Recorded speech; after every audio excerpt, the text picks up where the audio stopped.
Hey leaders, thanks for clicking on the video. If there's one thing I know about your day-to-day, it's probably packed. You're probably very busy, or you're taking a sick day. Or maybe even it's your day off, but you're still checking emails, and you're like, oh yeah, I got a Kaleo email, I should check it, I guess. All that to say, we've talked about how ministry to young adults is highly relational. And so I want to encourage you that you don't have to do that by yourself. You should recruit volunteers, specifically older volunteers in the church. And so to help you with that, to help you with those coffees, those dinners, all those things you probably honestly love to do, most of you, but you really just don't have time for.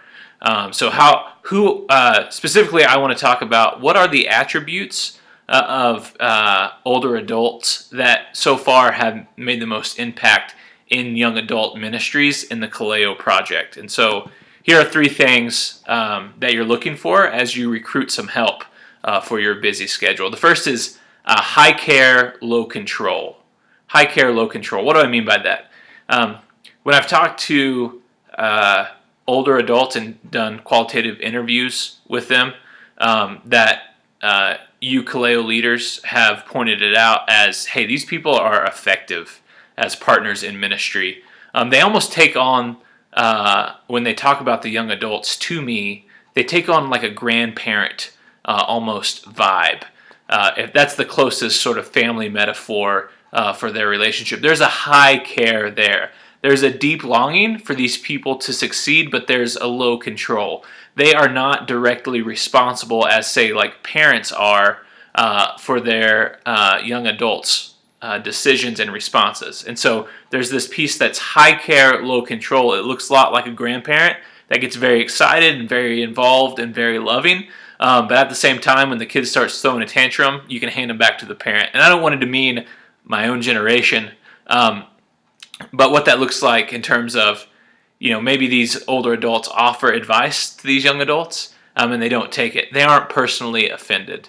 That is not a threat to the relationship if the young adult does not do or behave in a particular way that the older adult would deem appropriate, right, or wise. So high care, low control. The second piece is that they've lived a life worth modeling. And that's not in any way to say they're perfect. That probably most likely aligns with the idea that their story looks like a Jesus story, a life, death, resurrection kind of story, where they can see meaningful pursuit of values similar to the young adult, whether that's family or career or ministry. Like they've lived a life that young adults see and say, hey, I want to follow Christ in my generation the way you did in your generation. Like there's something about there's something about your life story that you've lived so far that looks a lot like Jesus, and I could learn from that because I want that in my life. So high care, low control, a life worth modeling. And then there's a piece of hospitality and availability. Hospitality looks like partially a spiritual gifting, partially a willingness to open one's home. And so there's a little bit of lived-in mess that young adults are just fine with. They want to feel like, it seems like one of the ways young adults have felt intimacy is when older adults don't over-prepare for them, but they invite them in as a son, daughter, brother, sister, family member, all these church family metaphors, right? And so it doesn't have to be a 5-course meal. It can be a bowl of soup.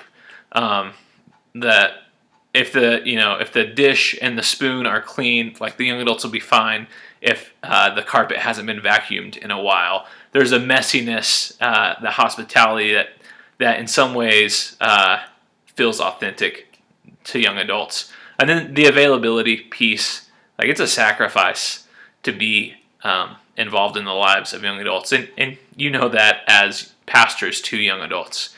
And so that availability piece, that willingness to answer that phone call or set up that coffee within their calendar, within it works, but willing to take time when the young adults decide they would like to reach out is important.